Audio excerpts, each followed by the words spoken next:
할렐루야. 성도님들을 보니까 빛이 납니다. 그렇게 믿고 싶어요. 제 눈이 밝아서 그런지 아니면 성도님들이 밝아서 그런지는 잘 모르겠지만 성도님들을 보니까 참 행복한 것 같고, 성도님들을 보니까 참 밝은 것 같고, 그리스도의 그 성품이 주님을 향해서 더욱더 닮아가는 그 모습이 우리 성도님들 한 분 한 분들의 삶 속에 나타날 줄 믿습니다. 항상 고민합니다. 어떻게 하나님의 말씀을 잘 전할까? 쉽지 않더라고요. 왜냐하면 아무리 생각하고 아무리 또 고민하고 생각한다고 해도 참 하나님을 알아가려는 것이 쉽지만은 않은 것 같아요. 그러니까 우리 문자적으로 성경에 나타나 있는 글자 안에서 하나님을 찾기란 쉽지 않는 것 같잖아요.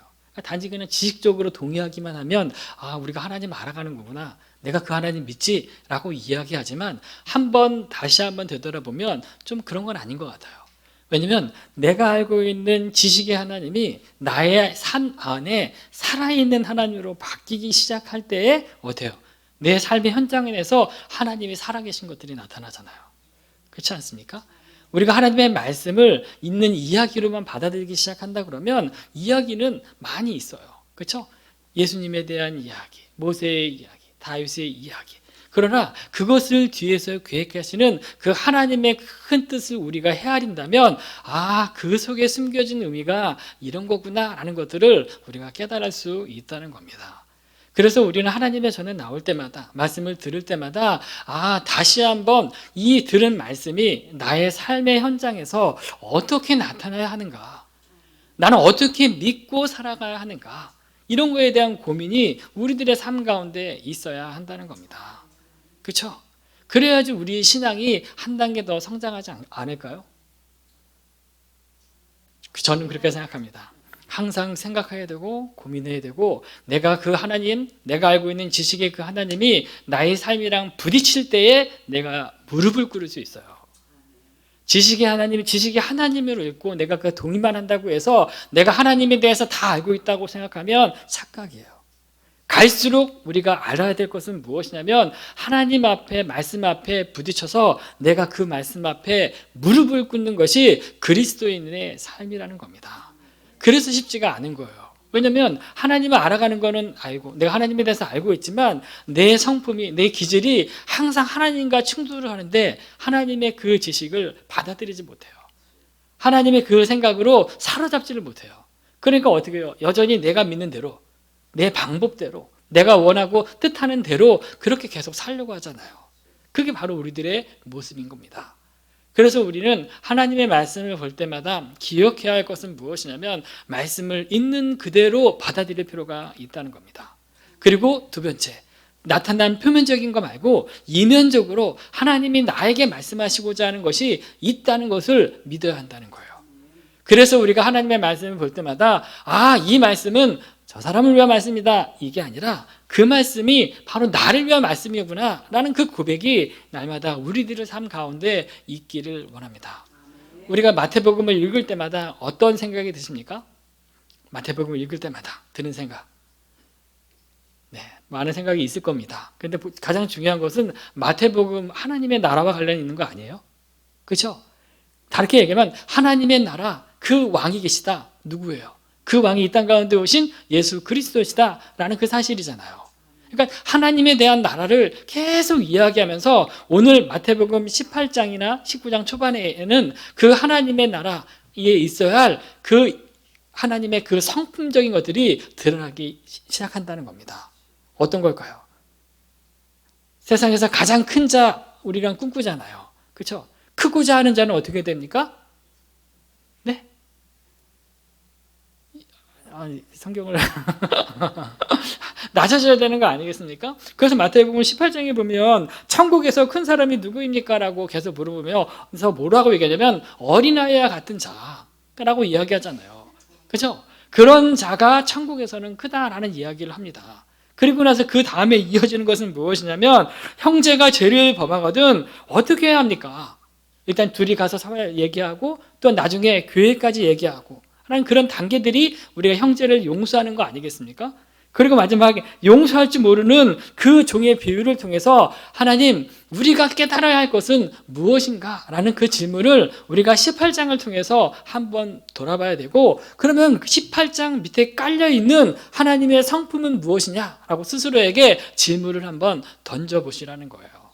뭐냐면 이 세 가지의 공통점은 우리가 뭐냐면 사랑이에요. 사랑. 우리가 그리스도를 믿고 하나님의 자녀가 된 이후에 하나님에 대한 사랑이 있다고 얘기하지만 삶의 현장 안에서 여전히 우리는 큰 자가 되기 원해요. 세상 어디에 있더라도 높아지려고 하고 인정받으려고 하고 낮고 낮은 자리에 내려가려고 하지 않아요. 그리고 죄를 범한 그 형제를 보면서도 어때요? 관심이 없어요. 저 사람이 죽든지 지옥에 가든지 관심이 없어요. 근데 어떻게 해요? 할 수 있거든 먼저 가서 그렇죠? 죄에 대해서 꾸짖는 겁니다. 그리고 둘이 가고 교회에 가고 어떠하든지 그 사람의 영혼에 관심을 가져서 그를 회개시키려는 그 마음이 우리들에게 있어야 한다는 거예요. 그래서 사랑이잖아요. 그리고 용서할 줄 모르는 사람 왜 그렇습니까? 내가 하나님의 그 사랑을, 큰 사랑을 받았음에도 불구하고 그 사랑을 깨닫지 못하는 그 모습이 여전히 우리들의 삶 안에 있기 때문이라는 거 아니겠습니까? 그래서 우리는 주님을 알아갈수록 또한 주님을 닮아갈수록 더욱더 그분이 나에게 베푼 그 사랑에 대해서 날마다 상고해 볼 필요가 있어요. 그 사랑 안에서 내가 그 사랑을 받은 사랑을 조금 일부분 나눠줄 뿐이잖아요. 그래서 우리가 그 사랑의 소중함을 알고 옆에 있는 분들, 우리가 만나는 모든 분들에게 그리스도의 사랑으로 증거하는 것이 우리를 향한 하나님의 뜻이라는 거 기억하시고, 하나님 나라에서 가장 중요한 성품 중에 하나가 사랑이라는 사실을 꼭 기억했으면 좋겠습니다. 그러면서 어떻게 해요? 19장에 넘어오면 사랑과 상관없는 일들이 나타나잖아요. 어떤 내용입니까? 이혼에 대한 이야기예요. 그렇죠? 그러면 이혼에 대한 이야기를 할 때마다 우리가 드는 생각은 무엇이냐면, 아니 그리스도를 믿는, 아니 하나님을 알고 있는 유대 백성들에게 이혼이라는 게 가능한가? 라는 그런 질문을 하게 되는 겁니다. 물론 이혼할 수 있겠죠. 그러나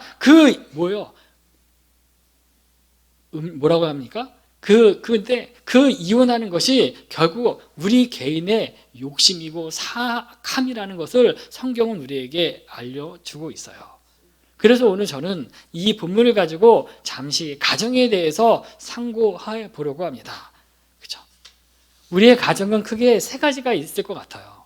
본문에 나타나는 것을 가지고 이야기한다면, 첫 번째, 하나님이 원하시는, 하나님이 기뻐하시는 그 가정이 있다는 겁니다. 그 가정의 처음 출발을 보면 우리가 다 알고 있는 것처럼 천지 창조로 가는 거예요. 아담이라는 그 한 사람으로부터 시작하는 그 이야기일 수도 있겠죠. 근데 보세요. 천지를 창조한 그 일을 통해서 하나님이 우리에게 원하는 것은 가장 인간이, 사람이 살 수 있는 가장 아름다운 환경, 완벽한 환경을 조성했다라고 성경은 이야기하고 있습니다. 그렇죠? 가장 좋은 선악을 알게 하는 나무만 따먹지 않으면 영원토록 거하는 그 에덴 동산에서 하나님은 모든 것들을 완벽하게 만드셨어요. 그러나 하나님이 만드신 이후에 사람 아담을 만들잖아요. 그리고 그 아담을 보면서 하나님이 드는 생각이 뭐가 하나가 있었다는 겁니다. 뭐요? 혼자 사는 것이 좋지 않다. 다르게 얘기하면 개역 한글에서 보면 독처라고 얘기해요. 독처. 그러니까 하나님의 마음에 아담 혼자서 이 에덴 동산 사는 것도 하나님 그 아담 입장에서는 좋겠지만 그것보다는 뭐요? 옆에 짝이 있었으면 좋겠구나라는 그 마음을 하나님이 생각하셨다는 거예요. 그렇죠? 그러니까 우리는 독처라는 그 말씀에 그 외로움을 먼저 하시는 분이 하나님이셨다는 것을 우리는 알 수 있어요. 그 하나님께서 친히 이제는 작업을 한다는 겁니다. 그렇죠? 왜요? 아담 옆에 한 사람을 만들어 주시잖아요. 근데 요즘은 계속 시간이 흐르면 흐를수록 우리는 혼자 있는 것을 즐기는 사람들이 참 많이 있는 것 같아요. 어떤 사람들은 자연인으로 돌아가는 사람들도 있잖아요. 혼자가 다인 것처럼. 물론 필요할 수도 있겠죠. 근데 사람은 혼자 사는 동물은 아니라고 합니다. 다르게 뭐냐면 다른 사람들과 관계 속에서 나의 존재를 확인하는 겁니다. 그렇지 않아요? 다른 사람과 만남을 통해서 우리는 더 하나님에 대해서 알아갈 수도 있는 거고, 다른 사람들과 교제함으로 말미암아 그 사람을 위해서 기도함으로 말미암아 서로 그리스도의 사랑을 실천할 수도 있는 거예요. 근데 우리는 갈수록 혼자만의 세상에 갇혀가려고 하는 그 경향이 있다는 거죠. 그러나 하나님이 처음 여자를 주신 그 이유는 뭐예요? 혼자만의 세상을 가지고 혼자 살아라, 혼자 살아라. 그렇기 때문에 하나님께서 주신 것이 아니라 아내와 함께, 여자와 함께 하나님이 계획한 기쁨과 행복의 울타리 안에서 그 기쁨을, 그 행복을 만끽하라고 하나님께서 만드셨다는 거죠. 근데 아담 잠들 때에 그 갈비뼈를 가지고 하나님이 그 여자를 만들잖아요. 그리고 나서 어떻게 됩니까? 그 갈비뼈를 만든 이후에 우리가 생각할 것은 뭐냐면, 여자가 태어난 이후에 하나님께서 친히 그 여자를 이끌고 누구에게 가죠? 아담에게 가고 있습니다. 여자를 이끌고 아담에게 가고 있어요. 어찌 보면 이 장면은 우리가 결혼식장에 들어갈 때에 신부, 아버님이 신부와 함께 가는 그 모습과 똑같다는 거예요. 내가 지금 20평생, 30평생 가장 아름답고 가장 아름다운 모습으로 키운 나의 자녀를 누구한테 데려가는 겁니까? 신랑에게. 그게 결혼식장의 한 장면 아니겠습니까? 너무 오래전인 일이죠. 그러니까 결국 뭐예요? 하나님께서 나의 여자의 손을 잡고 아담에게 주셨다면 내 옆에 있는 그 사람이, 여자가 내 인생에서 어떠한 존재인지 우리는 다시 한번 생각해 보아야 한다는 거죠. 하나님이 그렇게 사랑했던 사람이 여자였다면, 그 사랑하는 사람을 그 누구예요? 아담에게 인도했다면 그 하나님의 그 마음은 어디에 있겠습니까?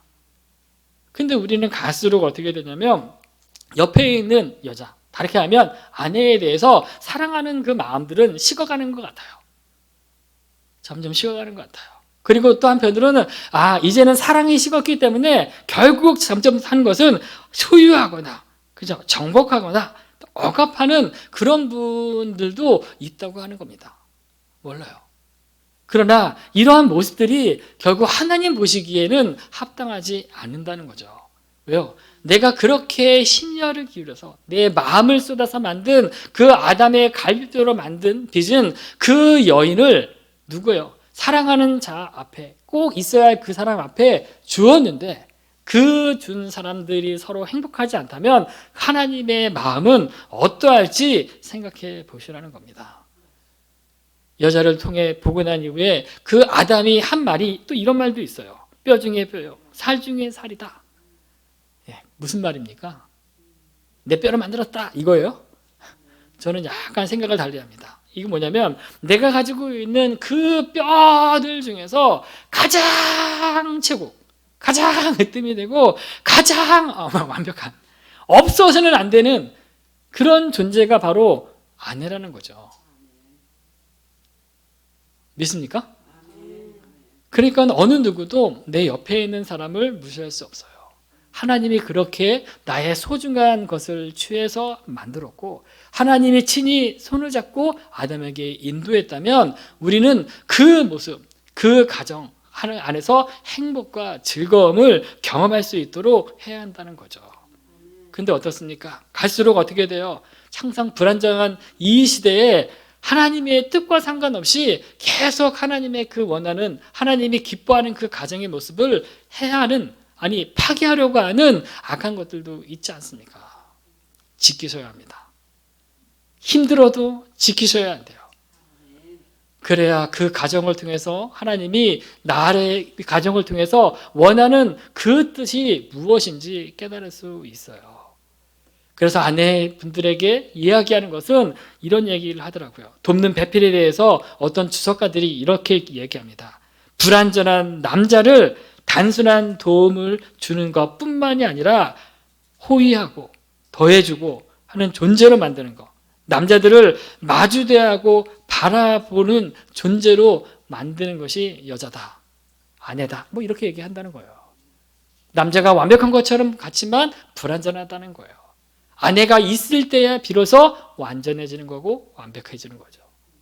그러니까 우리는 항상 믿음의 그 가정 속에서 하나님이 원하시는 그 기뻐하시는 그 가정으로 옆에 있는 그 아내의 존재에 대해 다시 한번 생각해 보시기 바랍니다. 성경은 아내에 대한 이야기했지만 역으로도 생각할 수 있어요. 나에게 주신 그 남편이 어떠한 존재인가 다시 한번 생각해 볼 수 있겠죠. 동일할 겁니다. 없어서는 안 될 겁니다. 뼈 혼자 존재하지 않아요. 그래서 우리들의 삶 속에 하나님이 가장 기뻐하시는 원래 그 가정의 모습으로 회복하는 저희 가정, 우리들의 가정 되길 주의 이름으로 축원합니다. 두 번째 어떤 가정이냐면 인간의 욕심으로 말미암아 생긴 가정도 있다는 겁니다. 9절 말씀을 누가 한번 같이 한번 읽습니다. 9절 말씀입니다. 시작. 내가 너희에게 말하노니 누구든지 음행한 이유 외에 아내를 버리고 다른 데 장가드는 자는 간음함이니라. 아멘. 두 번째 우리에게 들려주는 가정의 모습은 바로 욕심 때문에 생기는 그 가정들 이야기하는 거예요. 바리새인들 예수님에게 이렇게 이야기합니다.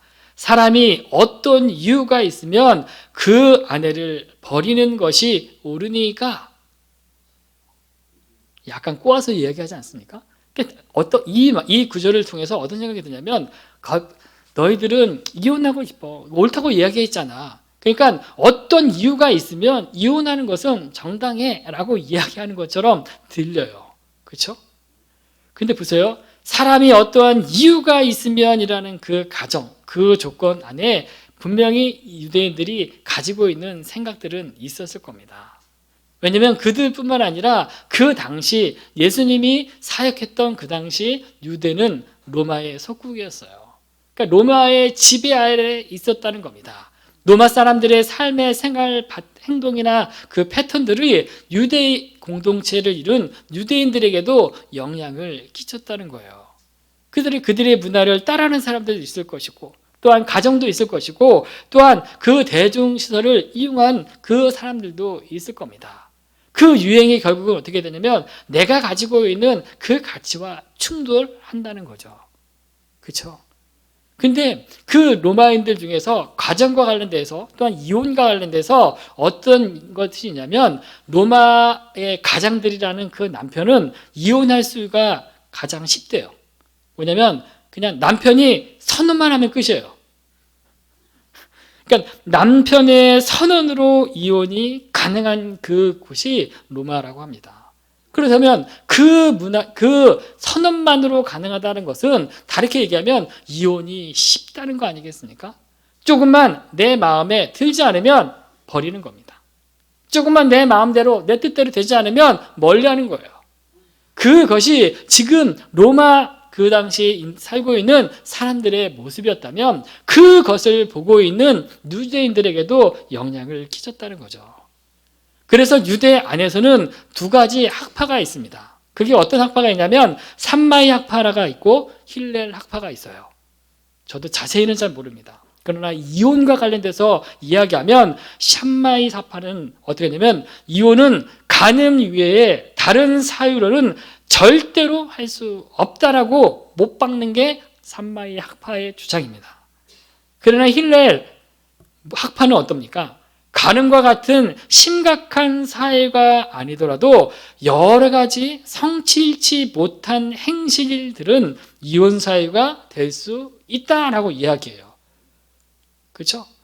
유대 공동체입니다. 하나님을 믿는 또한 처음 하나님이 모세에게 율법을 준 이후부터 철저한 이혼에 대해서 말씀했음에도 불구하고 시대가 흐르면서 유대인들조차도 성경을 하나님의 말씀을 해석하는 것이 틀려지기 시작한다는 거예요. 이런 부류도 있다는 거예요. 그러면 이혼 사유가 무엇일까? 그 당시 유대인들이 이렇게 얘기하는 성실치 못한 행실들이라는 것이 무엇일까? 우리는 궁금하지 않습니까? 이렇게 합니다. 불임, 성적인 불성실, 물리적 태도, 그러니까 음식을 못한다든지 옷이 마음에 안 든다든지 잠자리를 준비가 안 되었다든지 이러면 다 이혼 사유에 해당한다고 얘기해요. 또한 정서적인 태만도 있다고 해요.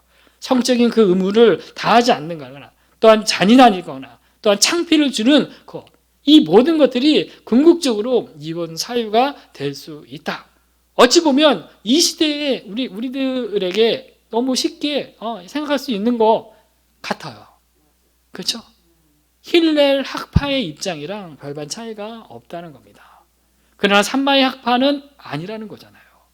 그걸 보세요. 사람이 어떤 이유가 있으면 이라는 그 조건을 내고 예수님에게 질문했던 그 의도는 무엇이냐면 이혼이 가능합니까? 가능하지 않습니까? 라는 그것을 물어보기 위한 질문도 있지만 어찌 보면 자신들의 삶 가운데에 이렇게 행하고자 하는 행했던 이것을 합당하고 정당하고 인정받으려고 하는 그들의 질문일 수도 있다는 거죠. 그런데 예수님의 대답은 어떻습니까? 다른 얘기를 하지 않아요. 둘이 한 몸이 되었다라고 이야기해요. 한 몸이래요. 그리고 뭐라고 얘기하냐면 하나님이 짝지어 주신 것을 사람이 나누지 못한다라고 이야기합니다. 둘이 하나 되는 것도 쉽지 않겠지만 하나 된 것을 나눈다는 것은 뭐예요? 불가능한 거잖아요. 그렇죠? 예수님은 이렇게 말씀하셨어요. 이 말씀을 듣는 그 바리새인들은 또 당연히 이렇게 질문하는 겁니다. 뭐라고 얘기하냐면 어찌하여 모세는 이혼 증서를 써주고 내보내라 라고 이야기했습니까? 뭐요? 이제는 모세를 들고 그 이혼에 대한 것을 질문하는 거예요. 왜 그들이 이런 질문을 했을까요? 그렇죠? 이혼 증서를 써라고 했는데 다르게 이야기하면 우리에게 율법을 준 사람은 모세다. 당신은 누구냐 이거예요. 너가 예수님이 뭐요? 모세보다 더 훌륭한 사람이냐? 월등하냐? 월등하지도 않고 훌륭하지도 않고 율법을 준 사람도 아닌데 어떻게 너는 그렇게 얘기할 수 있느냐라고 말하는 거와 같다는 거예요. 근데 예수님은 뭐라고 합니까? 대답을 하지 않잖아요. 모세가 이혼 증서를 쓴 것은 다른 이유가 아니라 뭐라고 하냐면 8절 말씀에 이렇게 나와요. 모세가 너희 마음의 완악함 때문에 아내 버림을 허락하느니라. 결국 뭐냐면 모세가 어떻게요? 너희 마음들의 그 사악함, 완악함 때문에 이렇게 하라고 얘기하지만 하나님의 본래 의도는 아니다라는 것을 이야기하고 있습니다. 이런 이야기를 들을 때마다 참 우리의 조상들도 생각나지 않습니까? 참 여성들이 참 불쌍한 것 같아요. 그러면 괜히 남성들한테 뭐라 되겠지만 왜 그러냐면 우리는 조금만 넘어가면 그래 이제 200년 전에 우리 부모님들 보면 할머니들 조상들을 보면 어때요? 그 당시에도 우리나라는 이런 일들이 없었을까요? 아내를 버릴 수 있는 합당한 7가지가 있다고 하잖아요. 그 칠거지약이라고 얘기하잖아요. 그 내용들을 보면 너무 웃겨요. 시부모에게 순종하지 않거나 참 이혼할 사람도 많죠. 이혼할 사람 많아요. 아들이 없거나 많습니다. 음탕하거나 질투하거나 나쁜 병이 있거나 말이 많거나 도둑질하는 것 다 이혼해야 됩니다. 그렇죠? 다 흩어져야 돼요. 가정이라는 게 존재할 수 없을 정도로 이렇대요. 그 당시 그곳에 살았던 우리의 그 어머님들이 그 아내들이 얼마나 힘들었었는지 한번 생각해 볼 필요가 있겠죠. 내가 아프고 싶어서 아픕니까? 남편이 속색해서 아플 수도 있잖아요. 근데 그 원인을 누구에게 찾아요? 아내에게 찾는다는 겁니다. 남편이 병들었다고 이혼하진 않잖아요. 그렇잖아요. 아내가 병들었다는 이유, 아내가 좀 시기하고 질투한다는 그 이유로 이혼을 한다. 참 그 당시 그 여인들의 그 마음은 쉽지 않았을 거예요. 그러니까 매맞으면서 사는 것이 우리 조상들의 그 모습이 아니었어요. 너무 많이 아픔들 또한 억압당한 것들도 우리는 또 알고 있지 않습니까? 근데 참 재밌는 거는 일반 평민들에게는 칠거지약이 있지만 양반들에게는 어떻게 하냐면 이혼하려면 왕의 허락을 받아야 된대요. 쉽지 않았겠죠? 뭡니까? 어찌 보면 우리에게 당연한 거, 어쩌면 나 한 사람의 그런 욕심들, 나의 그 사악함들을 충족하기 위해서 다른 가장 소중한 아까 얘기했던 가장 사랑하는 그 아내를 버리는 것이 합당한 것처럼 여기는 그 시대가 있었다는 거예요. 하나님 보시기에 얼마나 마음이 아팠을지 생각해 보시기 바랍니다. 그래서 예수님은 그렇게 이야기해요. 뭐라고 얘기하냐면 인간의 사악함을 아시고 음행한 이유 외에는 아내 버리고 있는 거 간음합니다. 다른 사람에게 장가가는 거 간음하는 것이다 라고 이야기해요. 간음하는 것이 뭐? 나랑 뭔 상관 있지? 이게 아니에요. 그때 그 당시 간음이라는 것은 둘 다 돌에 맞아 죽는 것을 이야기합니다. 그러니까 이혼이 아니에요. 죽음이에요. 그러니까 결국 뭐냐면 음행한 이유 없이 너네들이 헤어진다는 것은 불가능하다는 것을 이야기하는 거 아니겠습니까? 그만큼 하나님 왜 이렇게 강하게 이야기하셨느냐? 그건 다른 게 아닌 것 같아요. 왜냐하면 하나님이 꿈꾸는, 하나님이 바라는 그 가정에 원래 모형이 있었잖아요. 그것이 계속 이어지기를 원하는 것이 하나님의 뜻이라는 겁니다. 요즘에 21년도 통계청이 이런 발표를 했어요. 뭘 얘기하냐면 우리나라 평균 이혼 연령을 조사했습니다. 몇 세일까요? 여자는 46세, 남자는 50세. 그렇죠? 무서운 얘기 아닙니까? 그리고 연간 이혼 건수가 10만 건이라고 얘기해요. 그리고 월간 이혼 건수가 7만 4,400. 그게 뭐냐면 우리 주변에 이혼이 이제는 당연시 되고 있는 추세로 흘러가고 있다는 거예요. 우리의 가정 지금까지는 잘 지킬 수 있어요. 그러나 우리의 자녀들, 우리의 손자들 내려갈수록 우리 그 자녀들이 참 가정을 잘 지킬 수 있을 것이라고 우리는 생각할 수 없는 시대에 살고 있다는 말씀입니다. 무엇 때문에 이렇습니까? 인간의 사감 때문에, 나의 욕심 때문에 그러한 일들이 있다는 거예요. 오늘도 살아가는 삶의 현장 안에서 주님이 우리에게 허락한 가정 잘 지키며 나아가길 주의 이름으로 축원합니다. 세 번째는 특별한 사명으로 생긴 가정이 있다고 합니다. 12절 말씀을 같이 있습니다. 시작. 어머니의 태로부터 된 고자도 있고 사람이 만든 고자도 있고 천국을 위하여 스스로 된 고자도 이도다. 이 말을 받을 만한 자는 받을지어다. 아멘. 요즘에 계속 사회에 문제가 되고 있는 것처럼 결혼을 포기하는 사람들이 많다고 합니다. 그렇죠? 결혼 안 하는 사람들이 늘어났대요. 근데 그들이 포기하는 그 이유가 무엇일까? 조사한 결과가 있더라고요. 가장 많은 비율을 차지하는 것이 무엇이냐면 결혼 자금 부족, 고용 불안정, 결혼 상대 못 만남, 결혼 그다음에 필요성 못 느낌, 그다음에 뭐요? 출산 양육 부담. 맞죠? 지금 이제 자녀들이 고민하는 겁니다. 그러니까 보세요. 근데 다시 한번 생각해 보면 그때나 지금이나 부모님 세대나 자녀 때나 물론 시간적인 것들의 차이는 있을 수 있어요. 우리가 돈이 많아서 결혼했습니까? 네? 그때 우리 부모님 세대에 실업자들이 많았잖아요. 왜 결혼했어요? 이 원칙이라고 하면 결혼할 수 없죠. 못 만났어요. 그럴 수 있습니다. 근데 결혼 필요성을 못 느껴요. 다르게 얘기하면 내가 사회적인 활동으로 인해서 경제적으로 내가 모든 것들 감당하니까 혼자 살아도 좋다는 거 아니겠어요? 이해는 합니다. 이해를 합니다. 출산 양육 부담 맞아요. 많이 들어가잖아요. 근데 부모님들은 8명, 9명 키웠던 분들도 있잖아요. 그분들은 양육비 안 냈을까요?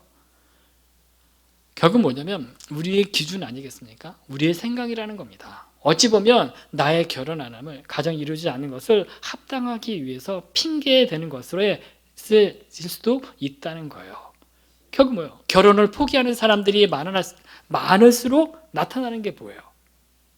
1인 가구라고 얘기하잖아요. 그렇죠? 1인 가구. 21년도 기준으로 1인 가구가 몇 명이 되냐면 716만 6천 가구가 된다고 합니다. 많죠? 연령대로 보면 29세 이하는 19.8%, 70세 이상은 18.1%, 30대가 17.1% 순이라고 한대요.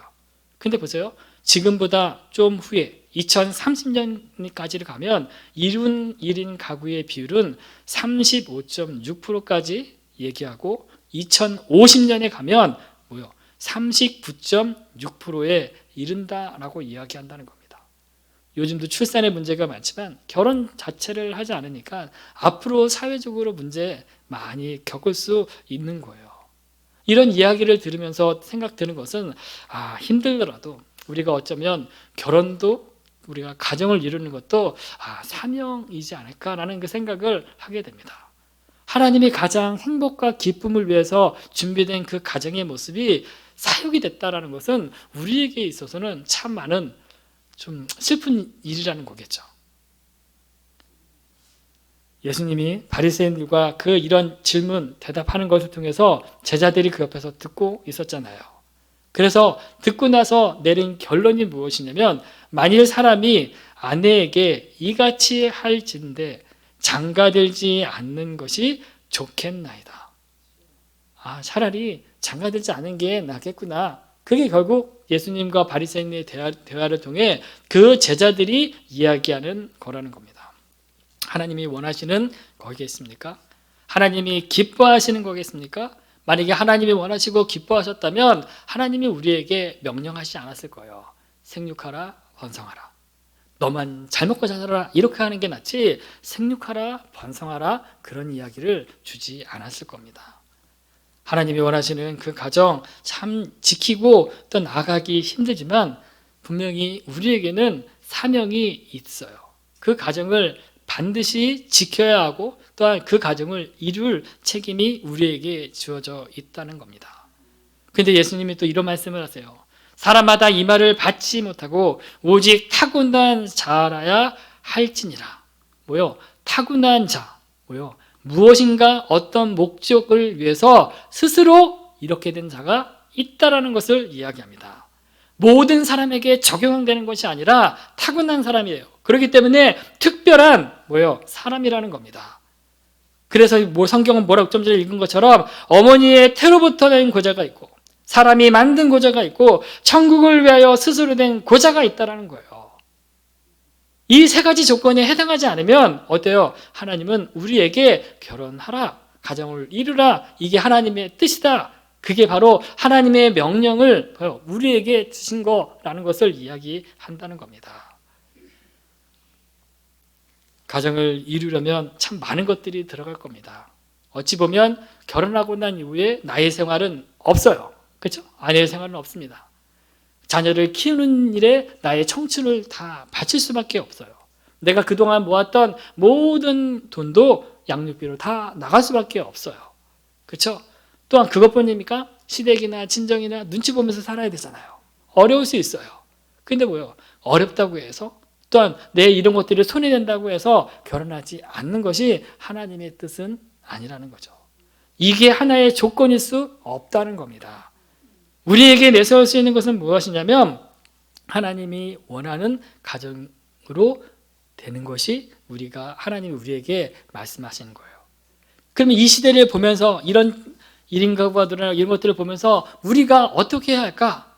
어찌 보면 하나님은 우리에게 가정 사역자로 부르실 수도 있다는 겁니다. 왜요? 결혼하고 가정을 이루는 것이 가정 사역자 아니겠습니까? 앞으로는 그렇게 흘러갈 수도 있겠다는 그 생각을 하게 됩니다. 기억하십시오. 하나님이 원하시는, 하나님이 바라시는 원래의 가정의 모습이 있어요. 인간은 사악함으로 말미암아 그 가정에서 멀어지고 인간의 욕심으로 인해서 가정이 해체되는 경우도 있어요. 그러나 예나 지금이나 하나님이 원하는 하나님의 그 가정의 모습은 변함이 없다는 겁니다. 오늘도 우리가 살아가는 삶의 그 현장 안에서 우리의 가정을 보면서 다시 한번 곱씹어봐야 할 것은 무엇이냐면 위기의 때, 위기의 한국, 위기 교회, 위기 가정 이 시대를 살아가고 있는 이때에 그 위기가 아닌 것으로 변화되기 위해서 오늘 나는 어떤 것을 심어야 할지 생각하는 저와 여러분이 되길 주의 이름으로 축원합니다. 잠시 기도하기 원합니다. 마지막 때입니다. 가정을 지키기가 쉽지는 않을 겁니다. 그럼에도 불구하고 하나님이 우리에게 원하시는 그 가정은 계속 지속됩니다. 주님이 오시는 그날까지 우리는 하나님이 원하는 그 가정의 모습대로 계속 나가야 합니다. 때로는 우리가 원치 않지만 또 바라지 않지만 어찌 할 수 없는 상황 속에서 해체되는 그런 가정도 있습니다. 그럴 때 우리가 하나님의 은혜를 구하고 다시 한번 우리 그 안에서도 우리가 살아야 할 가정의 모습으로 회복할 것이 무엇인지 하나님 나에게 들려달라고 같이 기도하는 시간이 되었으면 좋겠습니다. 그리고 또한 특별한 사명을 위해서 생긴 그 가정도 있음을 우리는 알아야 합니다. 그 특별한 천국을 위하여 하나님의 복음을 위해서 스스로 이 모든 것들을 내려놓는 그런 분들이 있다면 그분들을 위해서도 같이 기도해 주는 시간이 되기 원합니다. 같이 기도하겠습니다. 사랑의 하나님, 감사를 드립니다. 하나님, 마태복음을 통해서 하나님이 금지하는 이혼에 대해서 하나님 생각해 보았습니다. 한 몸입니다. 하나님이 짝지어 주신 것을 하나님 나눌 수 없음을 하나님은 단언했습니다. 그렇습니다. 하나님, 우리에게 하나님 허락한 그 일들을 통해서 하나님이 말씀하시는 것, 하나님이 주신 그 가정 원래의 모습으로 회복하는 것이 우리에게 필요함을 고백합니다. 하나님, 21세기 점점하면 갈수록 하나님 가정의 그 소홀함들이, 또한 가정을 이리로 가지 않는 그 일들이 참 많이 있음을 고백합니다. 다음 세대가 하나님 있을 수 있을까라는 그 위기의식이 또한 우리 마음에 들 정도입니다.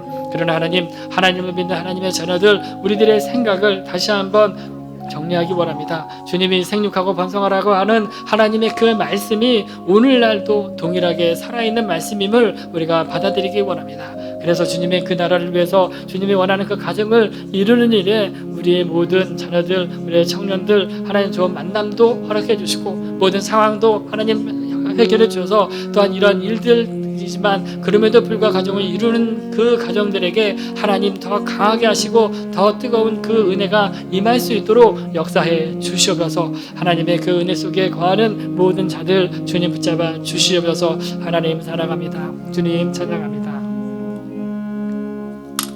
사랑의 하나님, 감사를 드립니다. 하나님, 우리가 살고 있는 이 시대, 참 이혼을 너무 쉽게 하는 그 시대입니다. 하나님, 그 마음을 다시 한번 우리가 알기 원하고 하나님이 우리에게 허락한 그 가정의 모습을 하나님이 왜 이런 것들을 허락하셨는지 다시 한번 생각하는 시간 될 수 있도록 주님 우리에게 은혜를 내려 주시옵소서. 결혼하지 못하는 분들이 참 많이 있습니다. 그들 하나님 경제적인 것뿐만 아니라 많은 상황적인 것도 쉽지는 않습니다. 이 모든 것들이 해결되고 또한 그 해결되지 않는다 하더라도 이 가정을 서로 만들어갈 수 있는 그 힘과 그 능력이 그들에게 공급될 수 있도록 해 주시옵소서. 다음 세대를 바라보면서 하나님이 꿈꾸는 것들이 온전히 이루어지기를 간절히 소망하며 우리를 구원하신 예수 그리스도의 이름으로 기도합니다.